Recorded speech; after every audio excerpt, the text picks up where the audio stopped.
Bismillah, alhamdulillah, salatu wasalam, sallallahu alayhi wa sallam. Assalamu alaikum wa rahmatullahi wa barakatuh. My name is Tariq Khalid. I'd like to welcome to our program here at Sharjah Broadcasting Authority, Paradise and Hell. And we hope and we pray that by Allah's mercy and grace that we all attain paradise and distance from the hellfire.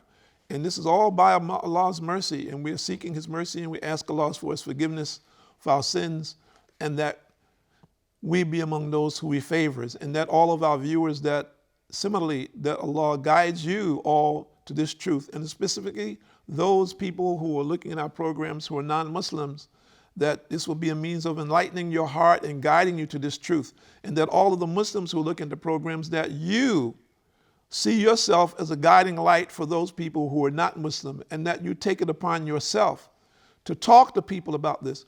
And we found, over a period of time that one of the best ways to engage people in conversation is to talk about paradise. Most people don't know much about it. And if we learn about it and begin to talk to people about it, people become inspired naturally. Of course, people, they become afraid when you talk about hellfire, right? But we have to talk about both because Allah has given us the balance, isn't it? One is the elevation, is the paradise, and one is the degradation, is the hellfire. So we need to talk about both of them, and we need to understand that both are an encouragement. Knowing about the paradise is an encouragement to go to paradise and to work for it, right? Knowing about the hellfire is an encouragement to avoid it and try to do the things to get to paradise. So they're both, if we look at it from a positive viewpoint, they're both an encouragement for us to get the ultimate, to strive for the ultimate, which is paradise. So we hope and we pray that our viewers understand this and take it to heart and bring this message to whomever you can, and specifically to people who are downtrodden. What I mean by downtrodden doesn't mean, when we think about that, a lot of times people talk about someone who is poorly dressed, someone who's poor, who doesn't have food to eat, maybe he's homeless, a set of circumstances like that. I don't see that as being downtrodden, because that person may be in a better condition than we are. It may not appear to be that. We're living in very nice houses with AC and hot drinks and cool drinks and lots of food, of all different types of food for every meal. That doesn't, because we have that, it doesn't mean that we're better than that person. And that's an error, you see, that we make, unfortunately, because of our desires and because we have become deluded by the things of the world. The person that personally I consider to be downtrodden is the one who doesn't have a relationship with Allah, the person who doesn't know Allah, the person who has been deceived by Satan, the person who has become locked down by his desires and has lost sight of the reality of this life, lost sight of his hereafter, is trapped in a cycle where on a daily basis he continues in a personal path of destruction, which he has become deluded by his environment. And as a result of that, he himself is in self-imposed conflict. And then what happens? Satan works on him from left, right, center, top, and bottom. And whomever he is engaged with, meaning his peer group, his crew, whatever he wants to call it, or wherever he lives, his environment, his hood, or whatever he calls that, that in itself becomes part and parcel of his oppression. Part of that being self-inflicted, and possibly another part being inflicted by others and his conditions. And of course, ultimately, his mindset. So what we're offering is an escape from that. And unfortunately, people think the escape is in worldly things, and they attempt to use those worldly things to help them overcome this set of circumstances. So if you know someone like this, call him or her. Tell them to listen. We're calling the people away from this. We're calling the people away from the habits of the people of hellfire. We're calling the people to Jannah, to paradise. We're calling the people to the way of paradise. We're calling the people to eternal bliss. We're calling the people to eternal relief from whatever that condition that person has found himself in this world. And if the people, and we have seen this, and subhanAllah,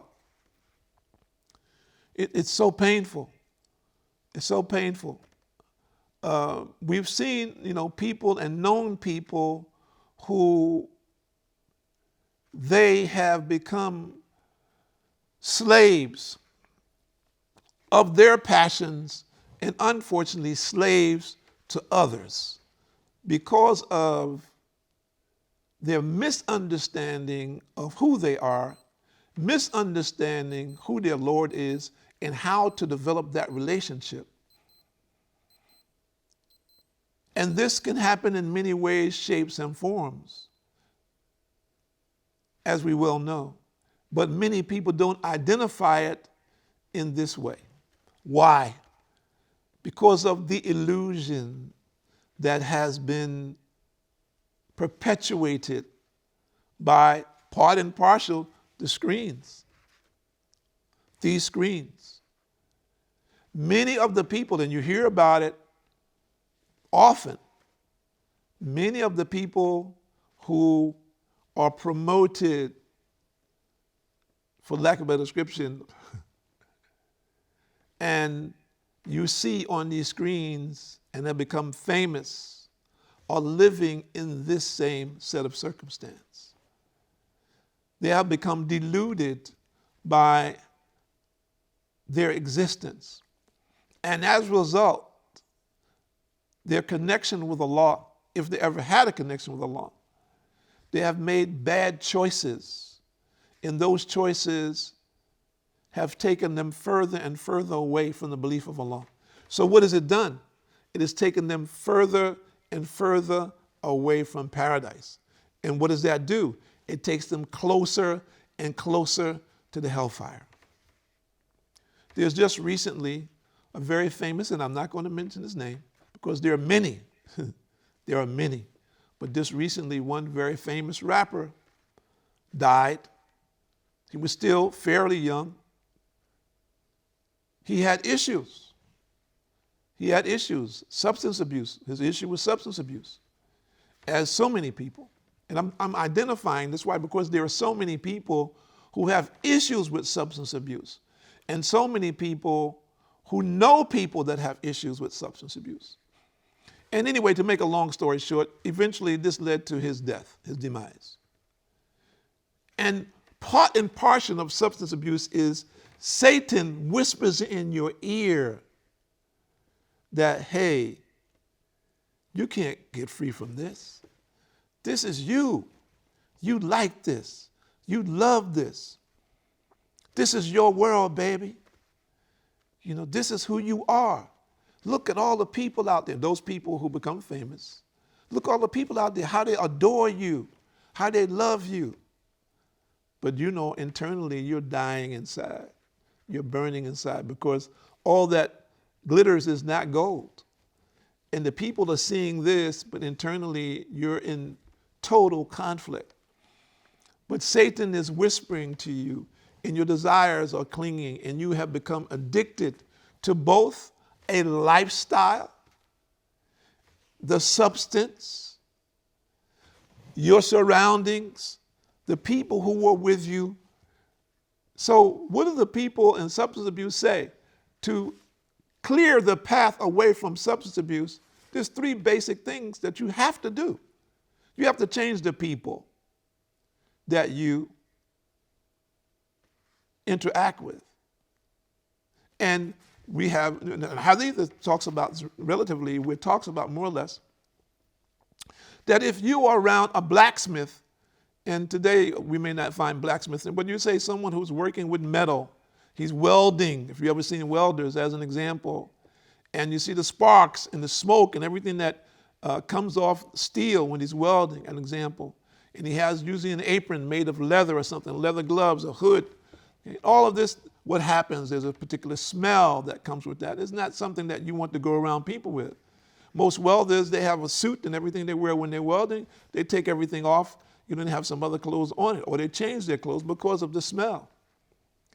Or, so what does it mean? If you're around a blacksmith or someone who works in this fashion, if this is the person that you spend your time with, then eventually you will smell like that, isn't it?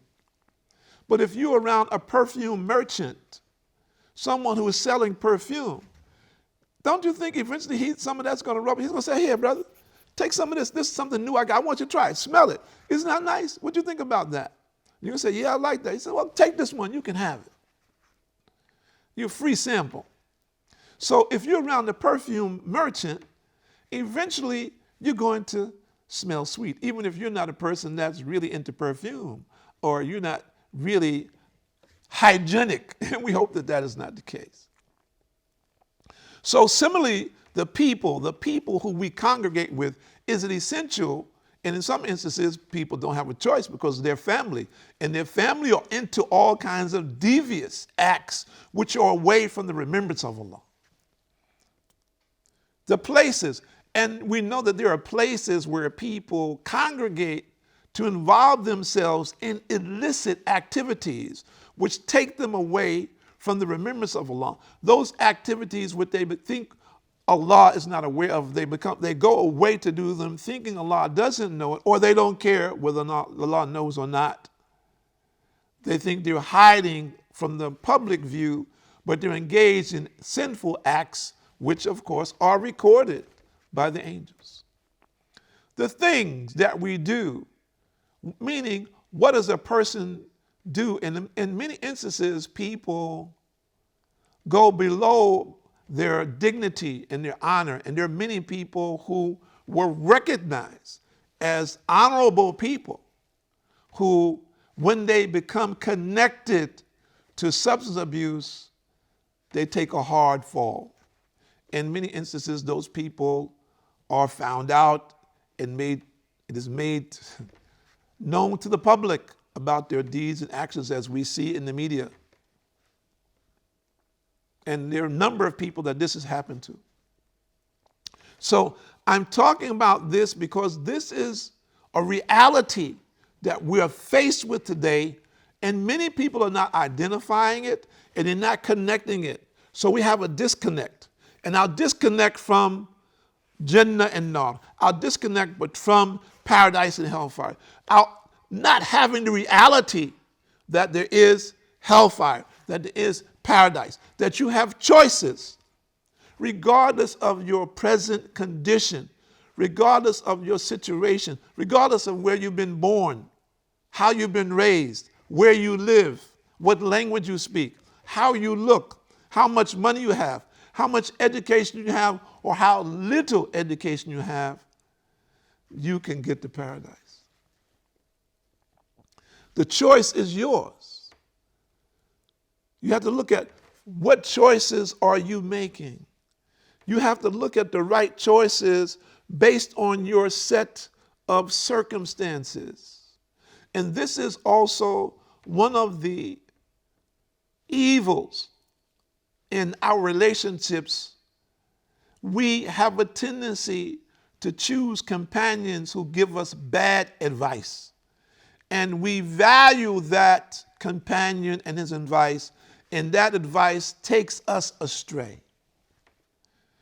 Instead of listening to the good advice, because the good advice takes a discipline and also requires us in many instances to put our feet on our desires. So, where do we stand presently if we ask ourselves that question? And I want everyone to do that. And myself, I'm not doing this. I'm doing this right now. Where do I stand right now in relationship to paradise? Do I know what paradise is? Jannah, do I know what it is? Do I aspire for it? Am I willing, if I find out today, am I willing to take the steps that will, by Allah's permission, guide me in the direction to get there? Am I right now, my habits, my deeds, my actions, are they the actions of the people of hellfire? Am I right now in what people call a living hell? Many people have been deluded by their present existence, and they think, well, my hell is right now on this earth. I'm going through hell right now.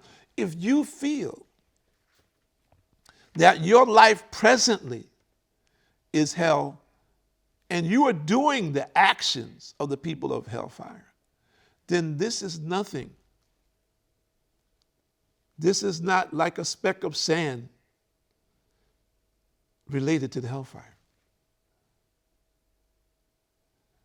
And the Prophet ﷺ, he said more or less that the hellfire is 70 times hotter than the fire of this world. So imagine, we cannot imagine that. So if we're to understand that, we're talking about paradise, but we need to make a comparative analysis for people who have lost hope about attaining paradise. And we need to understand something, that Allah loves to forgive the sinner. Allah loves the sinner who turns to him in repentance and shed tears, sincerely asking Allah for forgiveness. And if there was no one who committed sins, Allah would bring another people who did commit sins. So Allah is looking for us to repent, ask forgiveness for our sins, and ask Him for the paradise. The question I ask all of you today, are you willing to ask, and are you willing to take the steps towards paradise? And that is a choice for each one of us, to take those steps. And may Allah guide all of our viewers to those steps. My name is Tariq Khalid. I'd like to thank you for joining us here at Sharjah Broadcasting Authority on Paradise and Hell. And we're asking, we're praying Allah subhanahu wa ta'ala to protect us from the hellfire and to give us all, the believers, paradise. Assalamu alaikum wa rahmatullahi wa barakatuh.